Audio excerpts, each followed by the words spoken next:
jam hiramon bandiraɓe sehlaɓe heɗotoɓe radio jowsar ɓe garti hande oɗo ñalawma aljuma hawri ko 15 lewru décembre hitande ujunnaji ɗiɗi e nogas tati addon ɗon habaruji mon e ɗemgal Pulaar toɓɓe men ɓuuri mawnirde e ɗiɗo habaruji ko toon to États-Unis puɗɗorɗen hono kanko Rudy Giuliani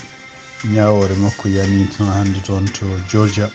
ɗum noon ko sibabu nde ɓeɗo rewɓe ɗiɗi wiɓe o bonni inde men hande toon to Washington ngadi kadi habaruji gomiriɗi toon to représente hono kamɓe républicain ji ene wayno temeɗɗe ɗiɗi e nogas gomaɓe fof jaaɓi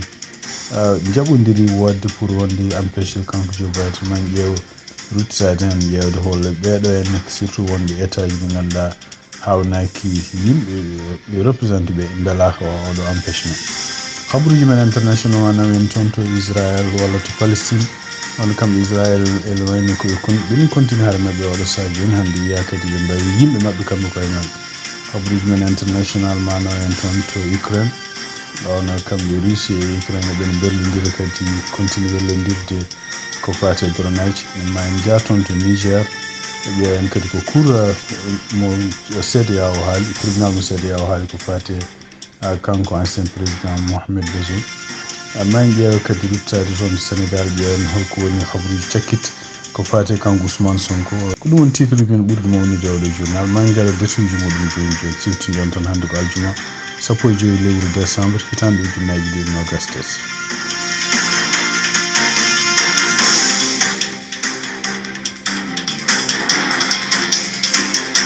bandiraɓe sehlaɓe heɗotoɓe radio Jowol Sare jaam hiire moon no mbiɗen ni hande ko aljuma 15 lewru décembre hitande ujunnaji ɗiɗi nogas tati toon to walla toon ko Washington DC ne wayno kamɓe tribunal ɓe mbawi vodde toon hande ɓe mbawi yaltinde ñawore mabɓe ko fate en hono kanko Rudy Giuliani ɓeɗo rewɓe ɗiɗo ɓaleɓe portunoɓe mo plante mbi o waɗi men ko wiyete diffamation noon ko haalde e hunde ko yimɓe ko wodani ɗum noon ne wayno ko ɓeɗon rewɓe ɗiɗo ene wayno ɓe kanko Rudy Giuliani o yamirama yo yoɓɓe kene ɓaddo $150 million ɗum noon ko kamɓe ɓeɗo rewɓe ɗiɗo jeeyaɓe toon to Georgia liggotonoɓe kadi e nokku gotirteɗo kadi kanko Rudy Giuliani o takki ɗumen wonde ko mbaɗi gueɗe ɗe gana lawol e temps ko fate wotoji hitande ujunnaji ɗiɗi nogas hono hen debbo goto biyeteɗo ko Ruby Freeman woni kanko woni mawɗo ene wayno omo yooɓe 16 million e temedere capanɗe joyyi e goho ujunere ɗum ko pour diffamation tan diffamation no mbiɗen ni ko wonko Rudy Giuliani haale makko taw wodani kadi omo yooɓe kadi million ngaji nogas goɗɗi ɗum ɗo fof kadi sibabu nde caɗele ɗe o heeɓi hen ko fate stress goɗɗo o kadi ko ɓii ko wiyete ko Sheamus on kadi ene yooɓe 16 million e temedde jeenayyi capanɗe jeenayyi e jeetati ujunere dollar ɗum ko fate diffamation o yooɓe on kadi ne yooɓe million ngaji nogas ɗum kadi ko sibabu nde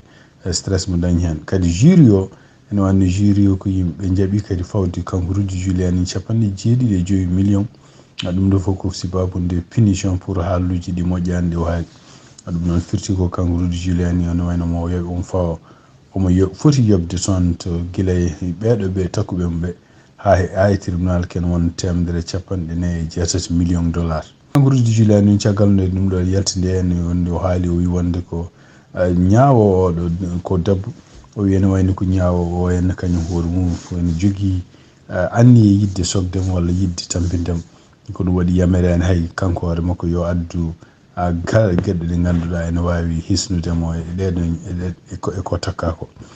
kono rewɓe ɓe ɗiɗi ene wayno kamɓe koye ɓe jalti ɓe mbi wonde ko hande ene wayno ko ñalawma moƴƴo wonande Amérique ɗum noon ɓe belti hen no fewi sibamu surtout henna ko wiide wonde ko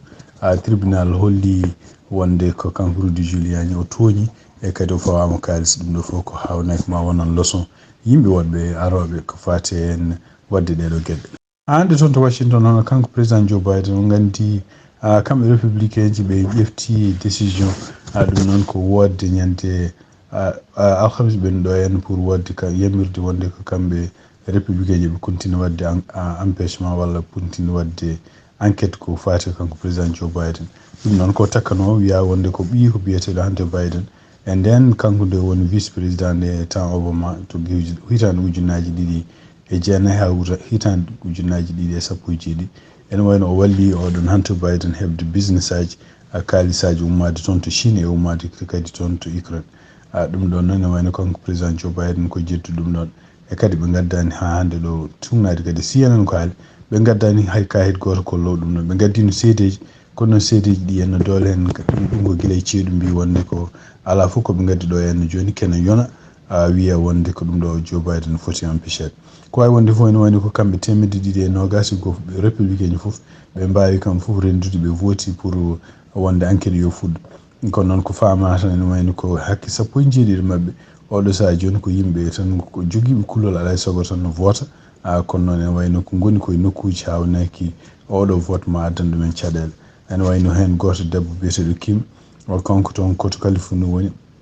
ene wayno ko kanko woni pour la première fois o hepti ndeɗo jonde toon to Californie ko démocrate en kewno jooɗade hen o hepti ɗum donc ene wayno ko kanko on nokku ɗo woni ɗo kadi ko kanko président Joe Biden hayi ɗum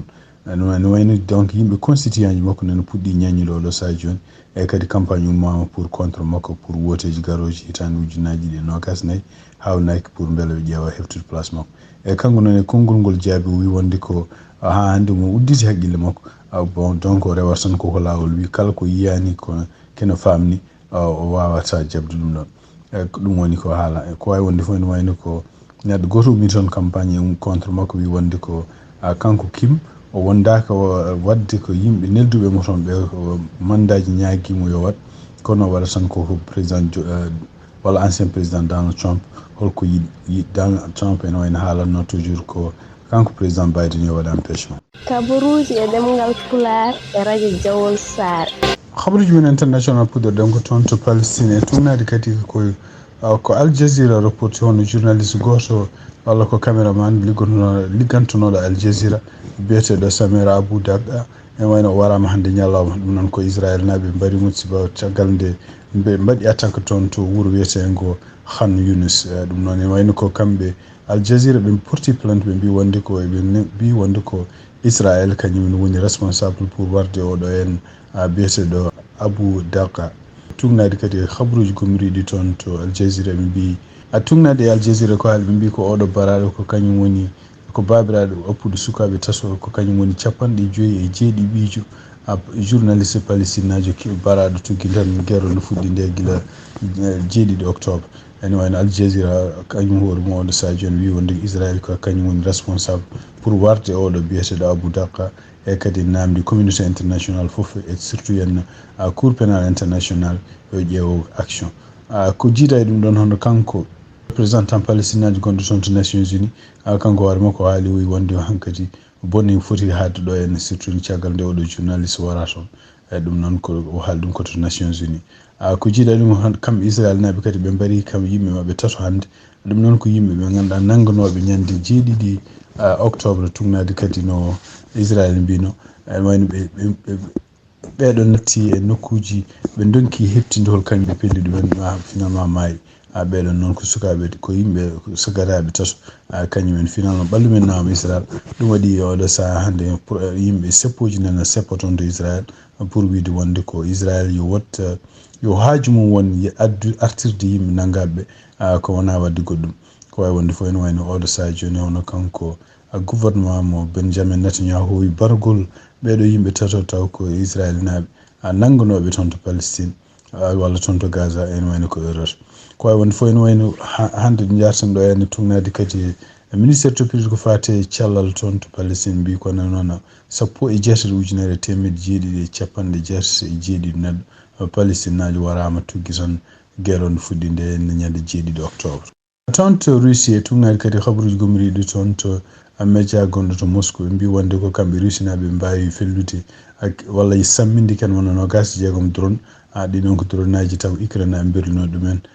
toon to nokku biyeteɗo Crimée ɗum noon ko ñande hande 15 lewru décembre hono kamɓe kadi Ukraine naɓe mbi wonde kadi ene wayno ko kamɓe Russie naɓe berlima drone naji kewɗi surtout yani toon to Kiev kene wiye 53 neɗɗo gañima hen ala mayɗo hen no ɗum no fof ko gueɗe ɗe ganduɗa en ko harinen en continue ene waɗa hakkude kamɓe Russie e Ukraine hande habruji men toon to international toon to Nigéria Abuja hono tribunal mo ganduɗa CEDEAO joɗinoɗo toon ɓe ƴefti décision hande mbi wonde ko kanko biyeteɗo Mohamed Bazoum gonnoɗo kanko gonnoɗo gartinoɗo leydi Niger ene foti woppitede ko yaaci kañum e jumsudu ɓe ɓiyum gorko nangaɓe gila ñande coup d'état waɗa toon ñande nogas e jeegom lewru juillet hitan ujunnaji ɗiɗi nogas tati par ce que ɓe mbi wonde ko kanko no nanguirani no moftira toon o wona aritaɗo e kadi ko kaɗaɗo yaade hajuji makko ɗum noon ko illégal ɗum noon woni won droit ji makko mbaɗama violé tegal ne oɗon décision yalti noon hon kamɓe leydi Niger e surtout yaade gardugol oɗo comité militaire gon toon ɓe mbi wonde ko décision oɗo tribunal wona décision mbawɗo wawde yettade hay nokku ɗum noon e wayno ɓe rejeté ɗum ɓe mbi wonde ko tribunal o kadi ala peeje walla ala karallagal wawde ñawde ɗum ɗo gueɗe mbaɗe ni surtout artirde ko wiyete no waɗaɓe kuddata e ko mbiyata ordre constitutionnel hono goto e avocat ji Mohamed Bazoum biyeteɗo Moussa Coulibaly kañum hoore mum ko kanko wonno mawɗo avocat ji toon to Niger e kadi ko kanko jeeyi avocat ji oɗo saaha yoni jeeyaɓe walluɓe famille makko kanko Mohamed Bazoum porte plainte ɓe mbi wonde ko kamɓe avocat ji ɓe mbaɗi liggey mabɓe ɓe mbaɗi liggey mabɓe ko fati liggey parɗe juridique joni noon ko heddi ko henna ko fate hen politique ɗum ko politicien ji mbaɗata donc hanki hono tribunal goto biyete tribunal d' instance ɗum noon ko tribunal uji ñawoji ko fate luure mbaɗe ni hen e droit ko mbiyata affaire uji gurdam courant ene wayno ko kanko goto e juge mo haalin hanki wi wonde ko kanko Ousmane Sonko haqqiji makko ne poti artirede kadi omo foti artirede nawtede kanko hoore makko windede liste électoral ɗum noon ko candidat ji ɗaɓɓoɓe yidde ƴamde lefol gardugol laamu toon to Sénégal ɗum noon ene wayno ko caggal muɗum hono kamɓe avocat ji laamu ngu ɓe kaali ɓe mbi wonde ko ɗum ɗon ɗum ɓe jaɓani ɗum ɗon ene wayno ko ɓe pelliti kamɓe kono eɓe mbaɗa appel ko mbiyata jugement to tribunal goɗɗo mbiyata cassation ɗum noon firti wonde ko wadde ɓe appel rokkata Ousmane Sonko wawde jogade temps walla yamirede ni yo artu yo windu yo wat ko wiyete parrainage walla yo wat dossier ji muɗum kamɓe avocat ji laamu ngu ɓe mbi wonde ko Ousmane Sonko ha hande wona éligible wawa hebde droit ji muɗum par ce que wonko waɗi e kadi kamɓe ɓe gomɗin ɗum ɗon ko wawi wonde fof hono kanko goto e avocat ji makko biyeteɗo maître Ciré Clédor Ly o wi wonde ko normalement hono juge jamiroɗo hanki o so yamiri hunde foti ko rewede fotani discutede ɗum noon ene wayno ko kamɓe avocat ji laamu ngu ɓe calima ɗum ko wawi wonde fof ene wayno ko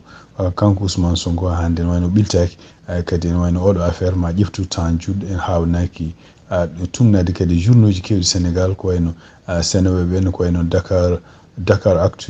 Dakar Actualité e ko wayno kadi Dakar Matin ɗeɗo fof mbi wonde ko hawnaki kanko Ousmane Sonko hay sinno affaire makko gasi tawa déjà henna ko fate ɗiɗo woteji tawat affaire mum ɓenni ko wawi wonde fof ko affaire à suivre tumnade kadi e journaux ji kewɗi gonɗi toon to Sénégal bandiraɓe sehilaɓe heɗotoɓe radio Diol Sare ko fate weeyo siftinde on tan ko oɗo jamma hande ne wayno ko hawnaki ɓiɓol ngol ma yettoyo hande jamma hawnaki ma yettoyo kene wona -3 degré e kadi dimanche ma yettoyo -4 degré monti ɓeydo tellade kadi altine hedde -5 degré ma température o e montoyo ɗo ene altini hawnaki ma en jettoyo ñande alhamis nde 3 degré Celsius ɗum noon ko jangol kamnigol seeɗa ko ɗum woni habaruji min jogon noon hande e ɗemgal Pulaar siftinde on tan hande ko aljuma 15 lewru décembre hitande ujunnaji 2023 yen mbaali jaam ha janggo kadi on jarama.